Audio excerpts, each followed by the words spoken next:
Hey guys, in this video, I will show you how to fix the Mail app not loading emails on your iPhone. All right, let's begin. First, check your internet connection. Make sure you're connected to Wi-Fi or that cellular data is enabled. The Mail app needs an active internet connection to download new emails.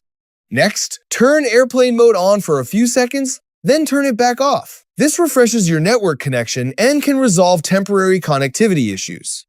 If the problem continues, force close the Mail app. Swipe up from the bottom of the screen, then swipe the Mail app away. Reopen it and check if your emails start loading. You can repeat this once or twice if necessary. After that, check your available iPhone storage. Open Settings, go to General, then tap iPhone Storage. If your storage is nearly full, free up some space by deleting large files, such as videos or apps you no longer use. Low storage can prevent the Mail app from downloading new messages and attachments. Once you've cleared some storage, reopen the Mail app and allow it a moment to refresh your inbox. So that's basically how you can fix the Mail app not loading emails on your iPhone. That's it for this video. Thanks.